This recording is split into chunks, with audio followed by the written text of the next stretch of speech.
Hey everybody! Today, this is not my normal time, and many more places that I'll be broadcasting to you right now. Hey Wayne, how's it going? What time is it there? So, helping out with a special project today, helping out Zach and Adrian with a 22 a day special project today that is going to.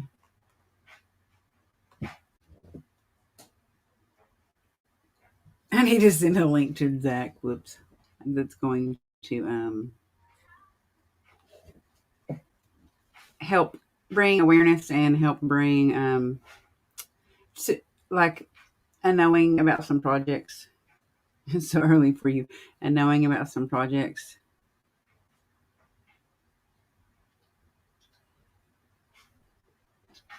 so that I can actually let you know about what Zach's doing. And he's actually on his page. I put it on a banner. I'm going to put it on here. I'm going to show it to you guys. And it's going to give the name of his podcast page on Facebook so that you can go on there. And all day long, he's going to be having 22 hours of podcasting from different members, different veterans, people telling stories of their experiences, people speaking out against, like suicide awareness, suicide prevention. There's a project that's going on that they're doing a fundraiser for. Hi, I don't know why it says Facebook user on everybody's name for some reason. There's a project that they're working on, and they're actually giving. They're doing a project to build housing and to build resources like maybe medical facilities and things like that, so that they can help veterans that don't have any help now that they need, resources so that they can get back on their feet, or they can get medical help and they can get medical supplies.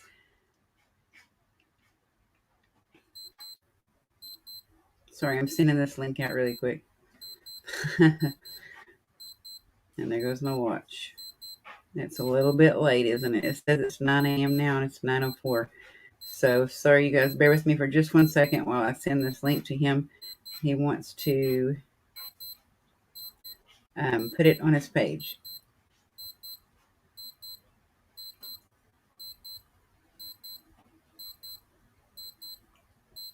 So if anyone has any stories or anyone wants to come on, I was trying to have a guest on today. Her name is Donna, and she talked to me last night. She just came forth last night and kind of said that she really wanted to go on, but she was only comfortable going on if I went on with her. She didn't want to go on by herself.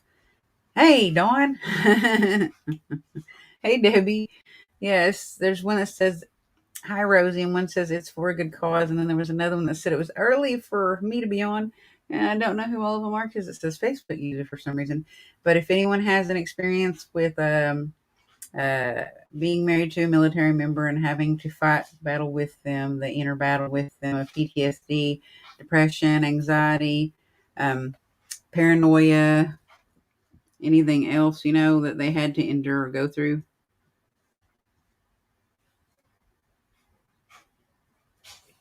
then um, feel free to join any time that I'm on here and share your story or whatever. I only have an hour to go, like a full hour that I'm going to be on. So I wanted to go over some things that sometimes that I do. Um, I'm a Navy reservist. I'm a second class petty officer, master at arms. I don't really, openly tell that all the time, but for a purpose like this, that I'm going to actually, at the moment, I am. It does say Facebook user. Hoover said, "My better not say Facebook user." It says mine. It says Facebook user. I don't know why. Um, but I am. This is my 12th year in October. It'll be 12 years that I've been in the Navy, and I do reserve duty at the moment. And my job is security. Hey, Joey, and police work. Sorry, I'm reading comments and then I'm reading this, and I have, a little bit of an attention span disorder, but I do have anxiety. I have PTSD. I don't have a lot of depression. It's more of an anxiety and PTSD. I try to fight as hard as I can against being depressed, but I do know that it exists, and I have been there in that dark hole. so I can speak to anyone that has, because once you get there, it's almost like you just can't get out. It's like a deep, dark hole that you're down in, and you can't climb out of it. Like it's just slippery and you can't get out, almost like if you've ever been in a mud hole, a hole of mud, and you just can't get out because you keep sliding back down in it. And it really stinks. It is like a disease that devours you. Oh, thank you, Facebook user, thank you for saying thank you with the little hearts and stuff. So have you, Joey? Now, you can talk about it if you want to. That's what we're here for right now today, to bring awareness and to bring light and shed light, positive light, onto the fact that a lot of us do think bad things. A lot of us get depressed. A lot of us get down. A lot of us get sad and get discouraged and feel like giving up and like there's no hope. I don't think that there's anyone in humanity that has not have had that thought at least once. I even know, I have a teenager, and sometimes she even gets discouraged and upset. I guess we kind of got into it this morning, and she said, "I'm sorry for being alive, or for my existence today." And I told her, "I don't want you to be sorry." Oh, well, it says Facebook user, Jason. I don't know why. On the page that you're on, maybe it doesn't. I don't know, which page are you on? What page are you chatting with me through? Because I have all of these different places I'm going through. For some reason, it just says Facebook user. Yeah, toxicity it's usually what happens when you haven't healed what's wrong with you. Then you attract someone that's like that, and it's like basically you're both holding a toxic biscuit, if you will, and you're just tossing it back and forth to each other, because like attracts like. So not knowing that, not being aware of that, you can have whatever's going on with you, or whatever's wrong with you, or whatever you're struggling with, and it's apparent more than you know, and it doesn't matter because it's energy anyways. And even if you could hide it really well, which a lot of us can, you can hide it. It's still your energy. It is still your frequency that you are giving off, and your frequency that you're giving off is going to attract like a similar frequency, a similar wavelength.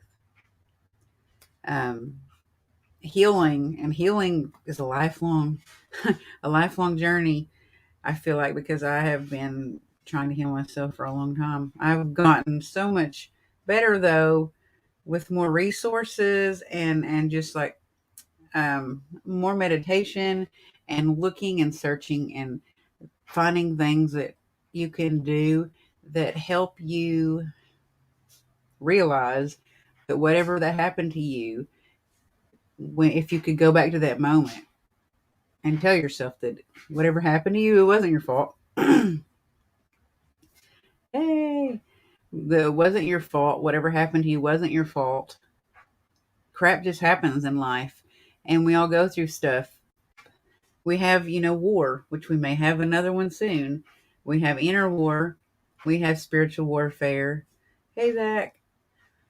We have, different groups of people, different cultures, different societies, different belief systems that want to push their beliefs on someone else, then belief systems that are, more loose, that let you, hey, Brenda, kind of choose what you want to believe.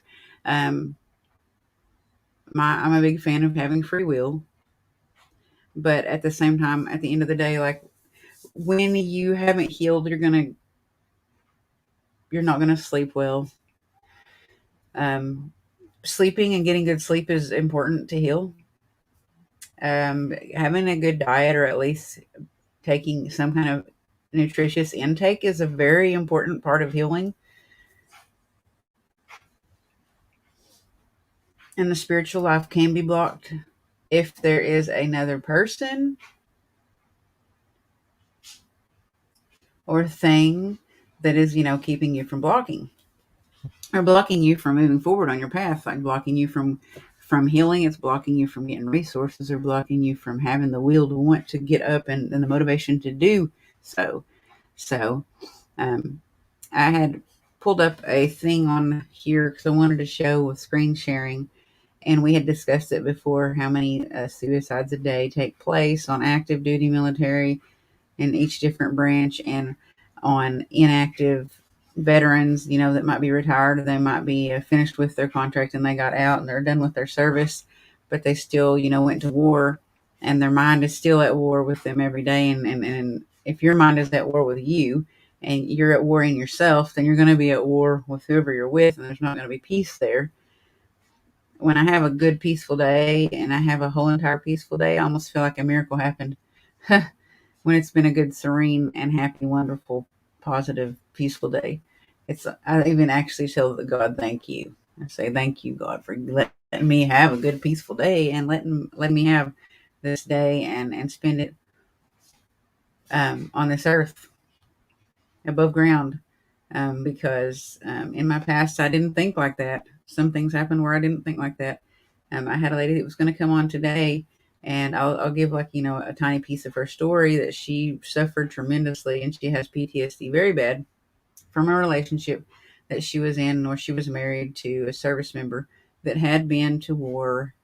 I think he had been on 2 tours, and he came back and he just wasn't right after that. He just wasn't right. And he was very violent, very angry, had a lot of demons inside that he needed to take care of, and I took it out on her a lot. And it was obvious. People could tell by the bruises and the beatings and stuff. She has very bad PTSD from it.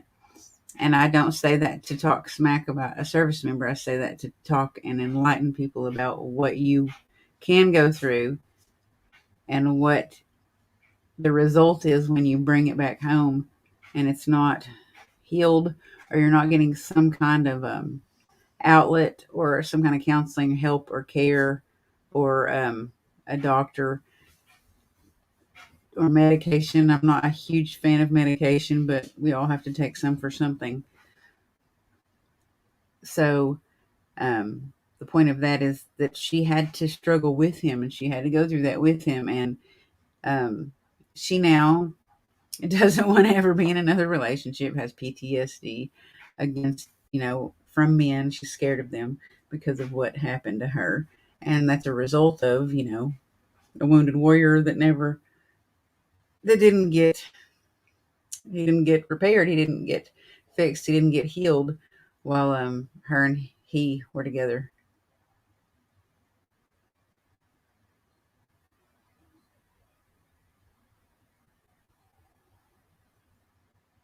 Suffered from depression from a head injury. Yeah. A lot of people have head injuries. A lot of people have hearing loss. A lot of people have physical limbs that are lost. They have no legs. They have no arms. They have parts of their head or their face gone. I know a gentleman that got shot in the head and he had to get reconstructive surgery. I knew a gentleman that he was in a wheelchair and he didn't have any legs because he was in war. My dad suffered from PTSD severely, died alone. He had family, but he didn't stay with anyone. He just, near the end of his life cycle, when he was getting closer to death, he did make good with people. He did come around. He did start going to church. And I'm not saying everyone has to choose the same religion. In the military, you do have freedom of religion. And out of the military, you have freedom of religion. Here in America, we have that, right? But he did get right with God and started selling things. And it was like he was preparing things to downsize his life a little bit to make it less stressful and make things easier for him. Like maybe he was planning a trip to Lake Tahoe, and he had been talking to me about going to Lake Tahoe, and we never went there. So that's at the very top of my bucket list one day, is to go to Lake Tahoe. It's one of the places I really want to go, just to say, hey, Dad, look at me. I'm here. I made it here. And you're with me. In spirit, you're with me. So, hey, Lois, how's it going? This is my friend from overseas. My Scottish lady friend. Um, so it doesn't really matter what walk of life you come from, what kind of childhood you had, even. sometimes if you had a bad childhood and you never were in the military, that can still give you these PTSD symptoms. And we were talking last night. I was in a group chat talking to some ladies, and some of them were not even aware you could have PTSD if you hadn't gone to war, and you can. So you can be a military member, you can be a veteran, you can be a spouse of a veteran or a spouse of a military member, and still suffer with them. You're still going to suffer with them, whatever they went through. Advice: spirituality is the most important thing for you. Um, as far as advice goes, spirituality to me has gone the furthest for me to help pull me out of the reaches, reaching and grab me out of the darkest times. Hey, Joanne. And I myself am not a therapist. I do like to work with people and give them suggestions. And if I know a resource, I like to give that to them.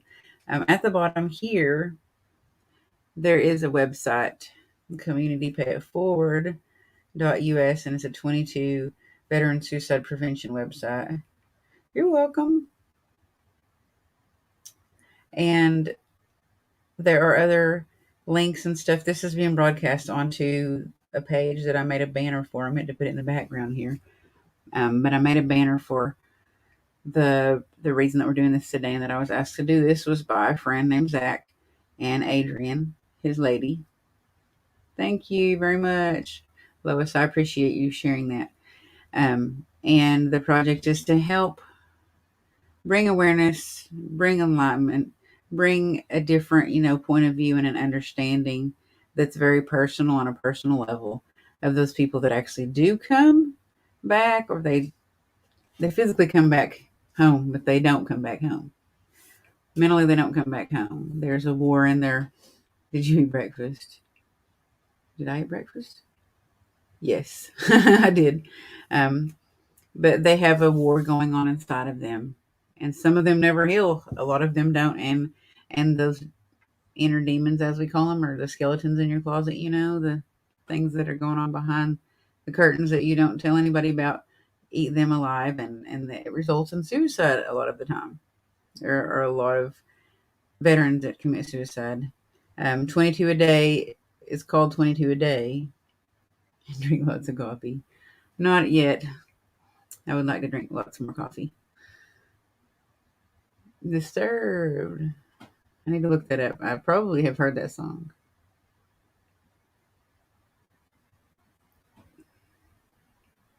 I don't know who these people are.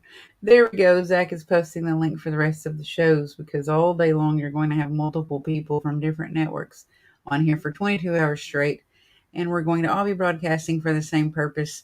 We're going to have guests on here. We'll have different people with different information.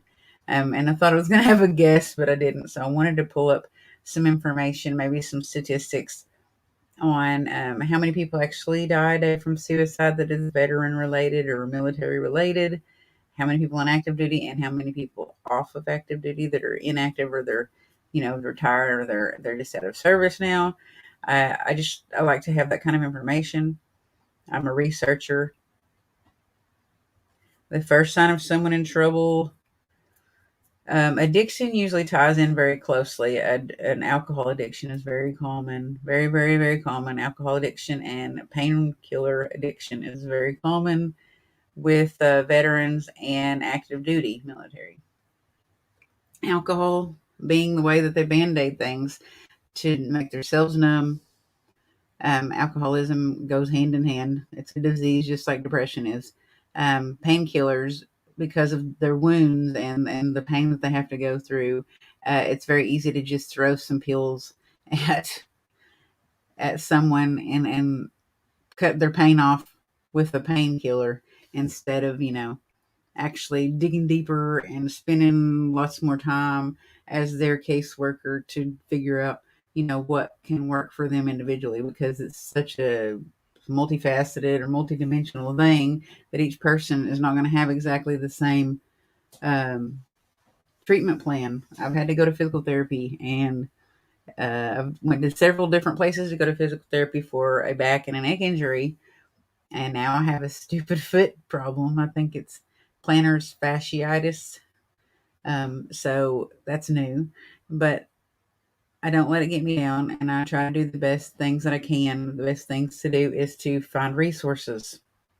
But some of the signs that you might see for people that are thinking about suicide is um, they have been really not happy, or they've been really antisocial lately, and then all of a sudden they they just really act like they have no care in the world, and they're extremely relieved and happy. I have not experienced this, but I've seen this, and it doesn't really make sense to me. But it's because they've decided to end their life, and it's almost like they've decided it's a relief for them and everyone else, and they're happy and planning it out, and they know when it's going to happen and when they're going to do it. They're just relieved automatically and happy that they're going to unburden themselves or take the burden off of themselves or anyone else.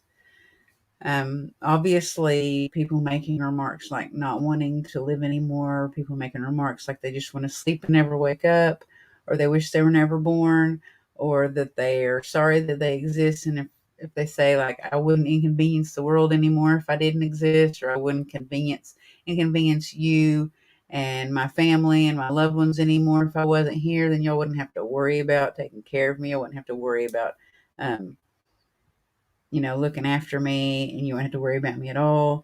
I'm giving away belongings, especially things that they coveted before that are important, like their Xbox or their television or their camera, something that they used, or their laptop, something that they really, normally would have probably used a lot. If they start giving those things away, that's another sign that they're thinking about ending things.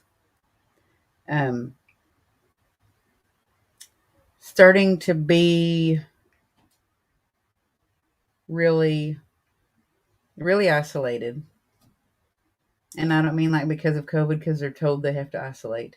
Self isolation by your own choice, isolation away from others, and just not really wanting to do anything that they used to do anymore. They don't want to get up, and they don't want to go running anymore. They don't want to go to work anymore. They don't really care about eating healthy anymore. They don't care about doing things that made them happy before. That's another sign. It makes me want to cry just talking about these things, because I've been through it before, and I've seen so many people go through it before. Um, and then sometimes you don't even see the signs. So it's so important, I guess, to know more and more signs, as many signs as you can, because I've had someone literally call me that was very close to me. I didn't answer the phone because I was overseas and working on an island in the military, and it was a different time zone here. So he called me. It was my cousin. He called me when I was overseas sleeping. It was nighttime there, and I had to get up and work really hard the next day and get up very early. And I didn't know, he was going to call me. He called me at night, so it would have been daytime here. And the next morning, I got up and saw he had called me. And I tried to call him back several times, and he didn't answer. And I thought, well, it's nighttime there now, so I wish I didn't miss his phone call. But I guess he's asleep now. So I didn't think anything of it, and I got up, and I'm eating breakfast probably, or taking a shower, getting ready to go uh, do my duty. And my mother called and told me, yes, it is. Life is a gift. And I guess just getting to the point to where we realize that, and we know that every day, if you can have several days in a row just knowing that, you're doing good. Because happiness is a choice, but happiness is also a journey sometimes. But my cousin, my mom had called me and said that they had found my cousin, the one that called me, and he had hanged himself. And for a very long time, I didn't really know the signs because I didn't live near him. He lived 3 hours away. But for a very long time, I beat myself up about it for years. I beat myself up about it and blamed myself. And that alone can actually, when someone commits suicide, think of it this way. And I know that we don't, because you're also Yes, I do. Yeah. I also help counsel and bring awareness and training and stuff too. And I've had so much training in this because they do it at least twice a year. So if I've been in 12 years, I've had it at least 24 times for sexual harassment, sexual assault, and prevention of that. Thank you. And I'll answer your question right after um, what I was saying. Sorry, this is my fault because I have adult ADHD. When I don't remember what I was saying, but I will. I know I was talking about being depressed and having someone else. Oh, when someone else commits suicide, and I know that it's a very selfish act, and that might sound bad, but it is. It's a selfish act. Yes, it's a selfish act when someone commits suicide. And the most recent training that we had, they were teaching us that it's really good if you have weapons at home to put locks on your guns. Because a lot of the time, when someone is actually starting to carry out their plan for suicide, if they get sidetracked, distracted, or talked out of it, then they stop. So, and there's a small time frame for that to happen. And I think that shows the most with like jumpers in a negotiation, like a jumper situation. I haven't dealt with that before. I know a chaplain that dealt with that, and he told me about it. I won't give any people's names or whatnot, but um, I always had been very close to our religious petty officers and chaplains. And I don't know why death and suicide has been very like prevalent in my life. I have been like surrounded by lots of death, lots of suicide, but lots of spiritual and religious leaders and resources too, which I guess that goes hand in hand. But like I was saying, like suicide is it's a selfish act. If you think about it, that if you're gonna like take your own life away, but you don't really think about actually, you think that you're gonna be relieving everybody, but it's quite the opposite. And I could name so many reasons. Yeah, a permanent solution to a temporary problem. And so many, like I could name so many reasons why it's actually, like going to be worse for everybody if you left than it's going to be better. First of all, and I don't mean to sound bad, but they're going to have to figure out how to pay for everything for a funeral. And I'm not trying to sound heartless because I'm not, I promise. But you don't think about this stuff until actually after it happens.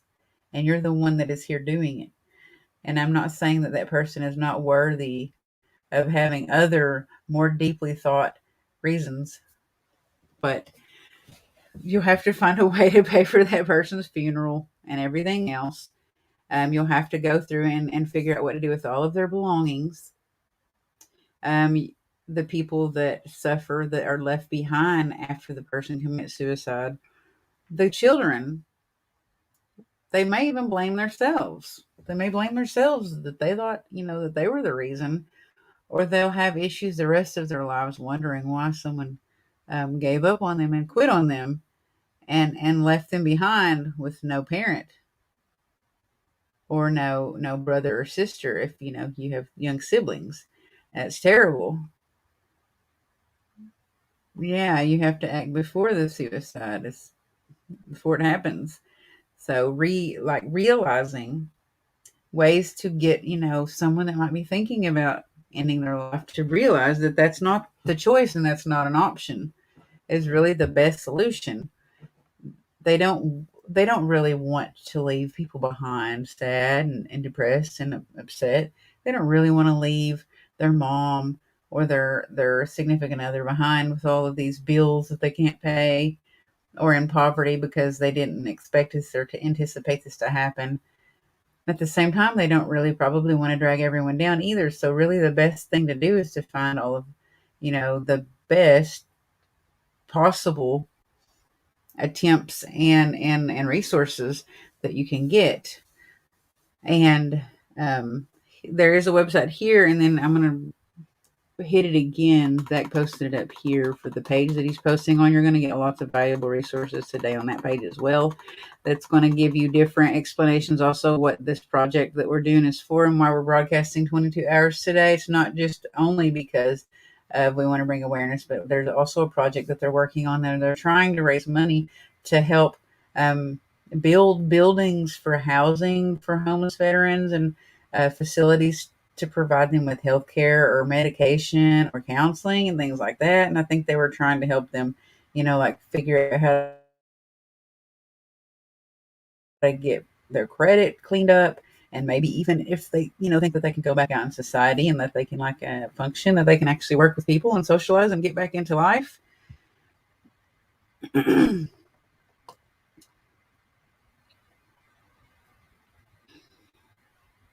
And then Zach can ask a question about sexual assault and prevention. I have a lot of training in that area too, and I've helped to do a lot of training in that area. And this is the link right there that I posted is the Facebook page that all of these 22 different hours of broadcasts are going to be broadcasted on. They'll be lined up there. But sexual assault and prevention training that we do in the military, and that I like to also keep aware with me when I talk to women out in the world, and not just women. There are men victims as well. I just read the other day about a man that was a victim of sexual assault.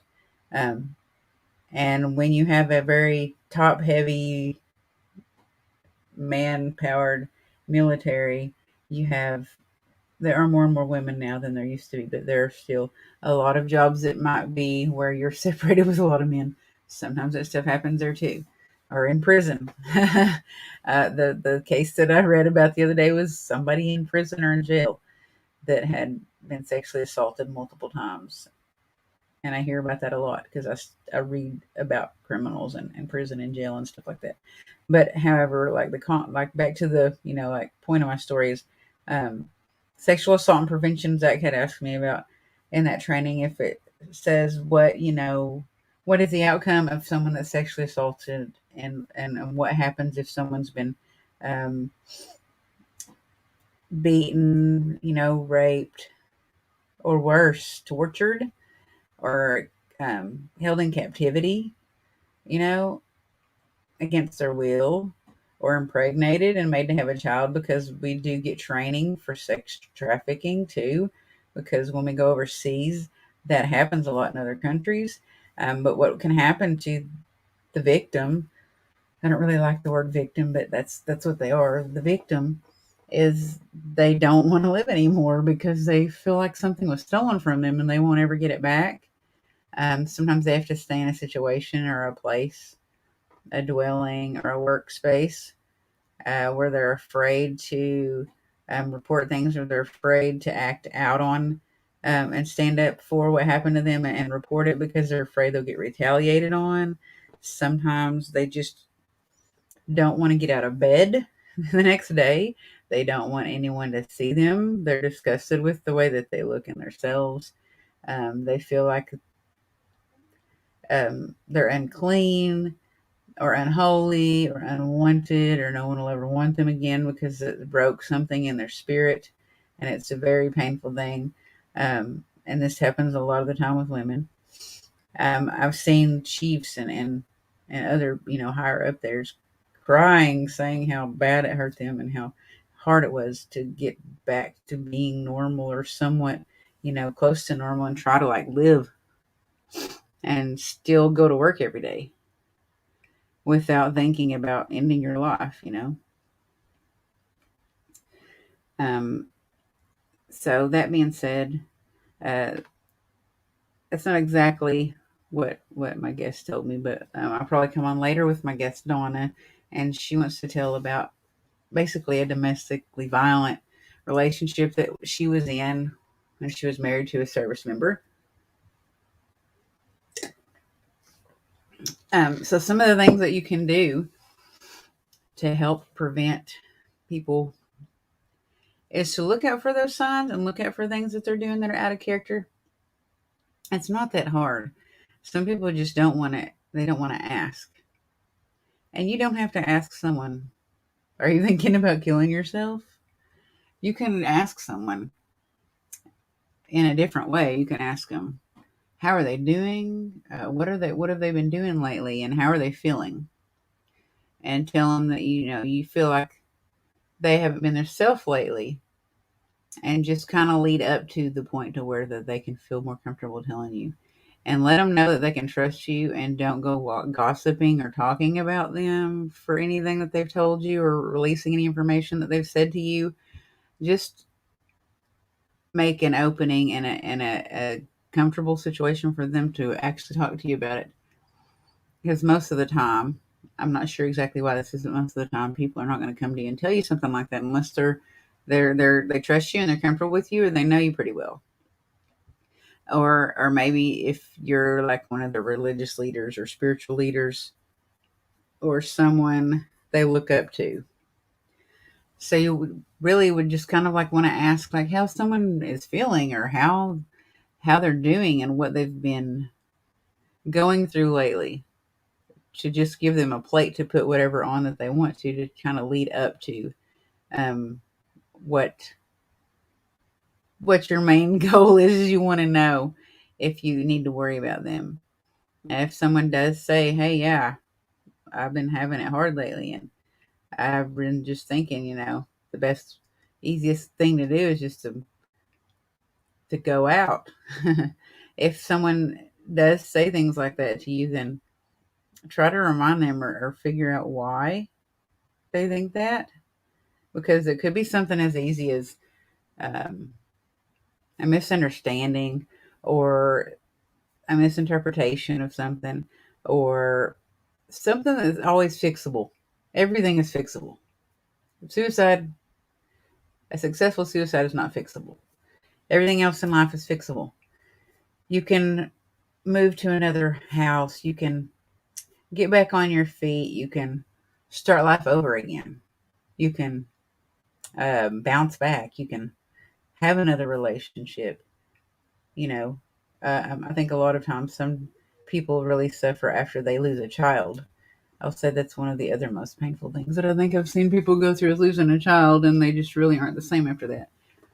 Things are difficult, yeah, but I don't know. I guess after I was a teenager and I thought about that kind of stuff, and I realized once I had my first child that the best way for me to combat those thoughts was, and it might not even sound realistic to everyone, but this is just what I did. I just told myself that I didn't want the darkness to win, and the darkness was going to win if I did that. And I didn't want to go have my children to not have a parent, because I thought of any struggle that I could think of, and any bad thing and hardship that I had when I was growing up, you know, being in a house with 7 kids, and kind of struggling. Like, our parents gave us the best they could, but I always made it a point to tell myself that I would, if I ever had kids, I'd give them better than I had. And I really just reminded myself that, like, they didn't ask to be brought into this world, you know. I brought them into this world. It's my responsibility to take care of them and make sure that we may never be rich, but at least that I teach them good values, and that they have things that they need, and they get some enjoyment out of life. But putting gun locks on guns is a good thing to do. And they even gave us a lot of gun locks at these meetings where we went to, like, anti-suicide prevention meetings. Um, Making sure that a weapon is not loaded, taking the magazine out, making sure there's nothing in the chamber, take the magazine out. If you know someone, or take their weapons and just put them up for them, and lock them, at your house in a drawer in a safe for a while until they get better. And if they have knives, do the same thing. If they have medication that they're very likely to abuse, talk to their doctors about it, or talk to them about it. I've also had a family member that does that abuses medication, so it has to be actually guarded from them. And these people are not even always going to be cooperative with you, I promise. That's why sometimes you may have to go to someone like their provider, like their doctor or something like that, and talk to them. Or you can call social services a lot of the time if it's something that has came through the pipeline of social service.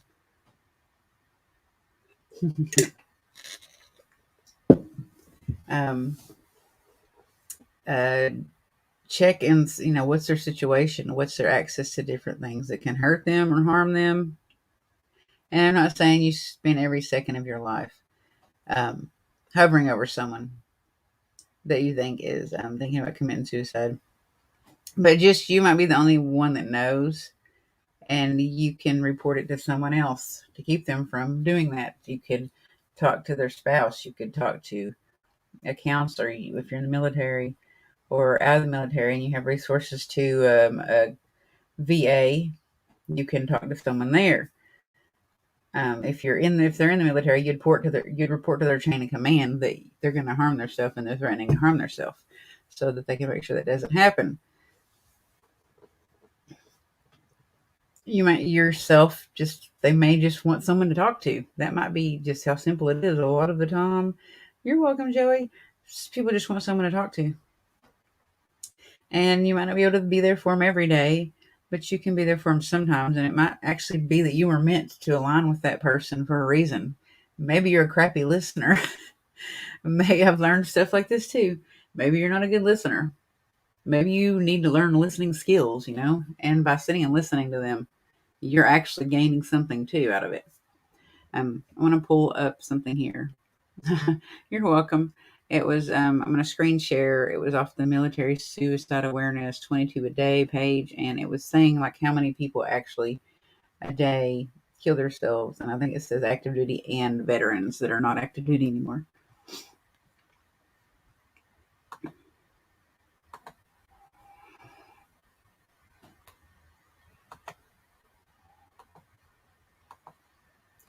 So here's this.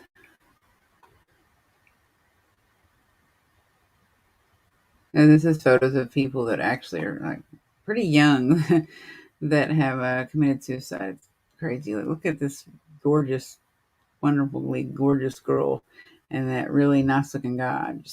It just stinks. It doesn't matter that they're nice looking or not. Nice looking is like they look like the light of the world. Look at them. Register. There's a place you can join and register on this militaryveteranproject.org website. This is not the website I'm advertising though on the banner. 22 a day movement is an advocacy action network and the natural next step to the mission of the Military Veteran Project. Save a Warrior Challenge. It's a bunch of links that you click on for registration. That's not exactly what I'm wanting. I'm wanting the numbers here to know how many people a day, and it's on here somewhere I read. Here you go.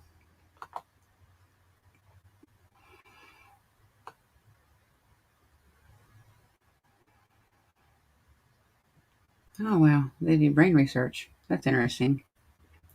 Treatment advocacy, get involved, transitional research.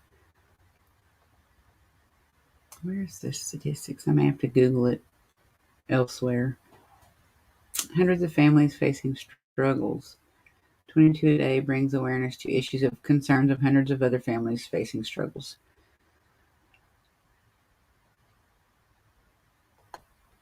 Hmm. 4th Squadron Troop, 4th Cavalry, Fort Riley, Kansas, Task Force Spartan, when he was shot in the neck on April 10th. Oh my goodness. Oh, I don't see the numbers. I wrote them down here. There we go. Wait. I wrote them down in this notebook too. Currently, PTSD affects an estimated 2.2% of the population. That's 7.7 million people. And it can be military related, war related, or not. Anything that's caused trauma to you that has a trigger and a response afterwards is PTSD. So if you've been jumped and beat, if you've been attacked, if you've seen something happen like someone get shot, if you've been sexually assaulted, abused, or raped, If you've been at war and been shot at, or shot at someone else, or saw other people get shot and killed in a war zone, those things can cause PTSD. Um, it says, once only known as shell shock, a vague condition affecting war veterans, PTSD is now recognized as an anxiety disorder brought on by a traumatic event. So that can be literally, really, almost any traumatic event. It does not have to be only a war veteran, but it is more prevalent in them, and it is worse usually. The effects can be devastating.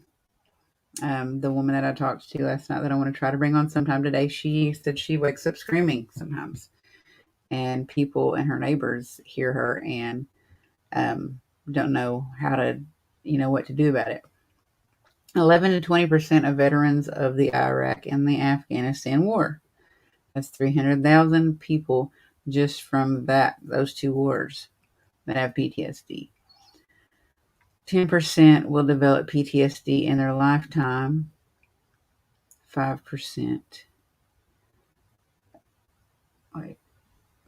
10% of women, 5% of men will develop PTSD in their lifetime. And then both 55% to 70% of the population will experience a traumatic event in their lifetime. And it's strange because that's just such a big umbrella for you. Like anything can actually, a lot of different things can cause trauma. I had a trauma experience when I was a teenager, and it was being in a really bad wreck that I shouldn't have made it out of. I don't really know how I survived it. I can't tell you. If you saw the wreck in the car, you just, it wouldn't make sense. But I always have a fear of going quickly, driving around curvy roads and hills and stuff. Anything that's curvy, I can't drive fast. 7 to 8% of the population is going to experience PTSD at some point in their lifetime. While there are effective treatments available, many people, especially veterans, do not seek or receive help for the condition. And that's the biggest problem. I went to a funeral of a fellow sailor, and the biggest problem, like his wife was there and said, "Yeah, hey, how are you doing? How are you doing, Rosie? How are you doing, Sam? Sorry." She said, "Hey, Rosie. Hey, Sam." The biggest thing that his wife would say is that she tried to get him to get help. He came off of active duty orders and came into the reserves, and she tried to get him to get help. And he was such a nice person. He always wanted to do so much for everybody. And I think that he didn't find enough to do because he was so used to going and doing and serving and sacrificing that he just needed that same feeling. I think he got out of the military to be with his family because he had a new baby. So he really wanted to be there for that, but his mind, something in him, couldn't accept the slowdown of the non-active duty military life.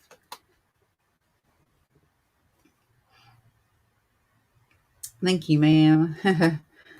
I usually have a guest on here with me, but that's okay. If I can get Miss Donna to come on later, I will.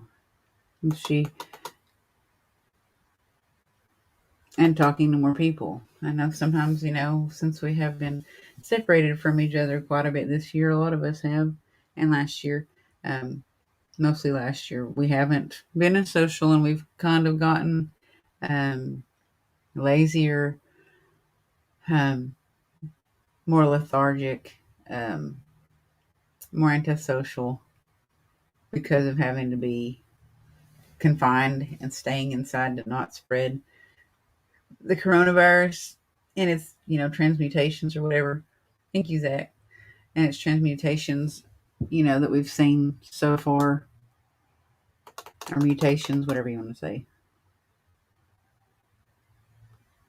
Oh, yeah, if you want to, that's fine, yeah. That's good. Yeah, if you have another slot, I messaged Adrian and asked if you have another slot for later.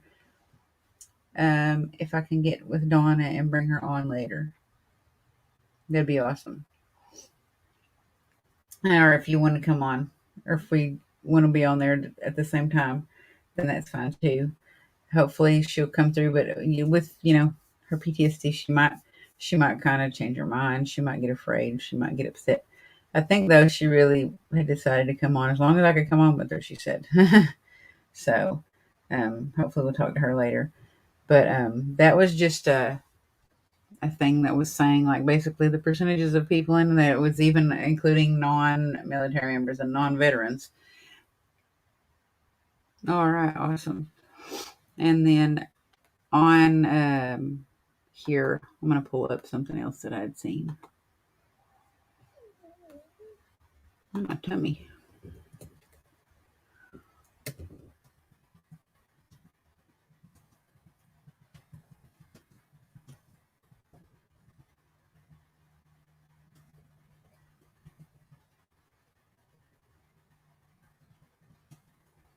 Also, I usually get statistics on police officers and other people that are in that kind of job field and how many deaths by weapons that they have that day. So if anything ever came up like that, like, I'm not against gun laws, or I'm not like an anti-gun person. I mean, like, ending violence or ending rioting and things like that escalate to the form of being violent, or the resort to being violent. I don't think anyone shouldn't have the right to say what they want, their freedoms of speech and stuff. I'm all for that. All right, here we go. This is recent. Yeah, it's 2021. Military suicide rates are at an all-time high, and here's how we are trying to help. Let's see. This is the USO. And I've seen lately some newspaper articles with um, Ukrainian business on the front of them, things that are happening over there. I don't know why it always wants me to do something. Just want to look at the website. Suicide rates among active duty military members are currently at an all-time high since the record keeping began at 9 after 9/11, and have been increasing over the past 5 years at an alarmingly steady pace. In 2021, research found that 30,177 active duty personnel and veterans who served in the military after 9/11 have died by suicide. Jesus, that's a lot. It's 30,177 active duty, compared to 7,057 service members that were killed in combat in those same 20 years. Jesus. Oh. So I'm not a brainiac, but 30,177 died from suicide, and 7,057 of them died by being killed in a combat in combat in the last 20 years. That's kind of crazy. I mean, those numbers might change soon, though.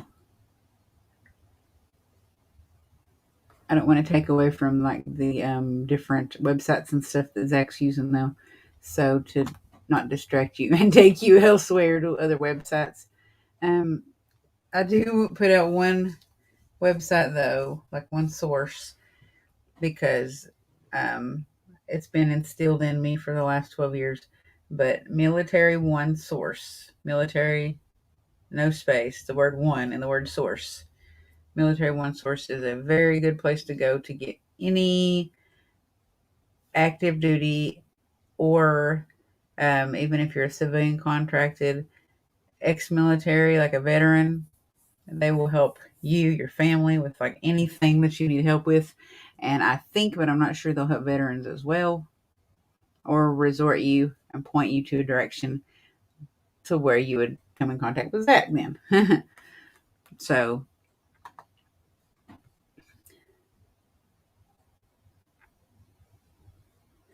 what's a new person? Hey, Gary. Hey, Howard. I was wondering if you were awake yet. I thought of asking Howard to come on here this morning. What time are you coming on here, Howard? How's it going, Gary? Thank you, Zach. Yes, I listen to this all the time. Yeah, fighting in their head. carry it with them throughout their lives. Often, if not most, are always alone and feel singled out, and no one understands them. In their head, they hear the war within. And I know I had told my mom at one point that I was meant to be alone and I was going to die alone. And my dad, being um, a Vietnam veteran, told me no, he did not want me to do that. He didn't want me to die alone. He didn't want me to be alone. And that he didn't wish that on me because that was his life, and he didn't want that for me because he didn't enjoy it.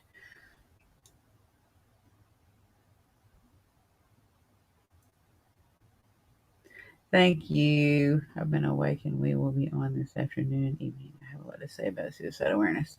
Yeah, he has his own, um, I don't want to say corporation, foundation. Howard has his own foundation for anti suicide.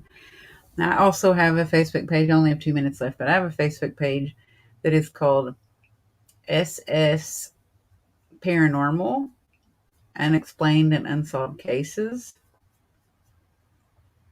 Thank you. Hey, Carl. How's it going, brother? SS Paranormal Unexplained and Unsolved Cases. And I post people that are missing and that are not alive, or they're pretty much thought to not be alive, but they have not been found, or their bodies haven't been found, or their cases of how they came to be deceased haven't been solved. So if you guys want to check out SS Paranormal Unexplained and Unsolved Cases, if you're interested in something like that, please do so.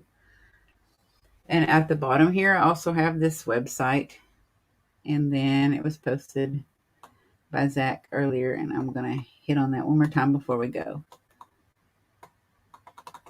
And then I'll have to wrap it up because there's another person coming on right after me. Where'd it go?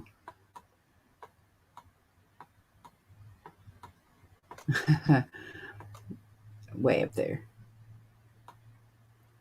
I may not get it again. That's okay.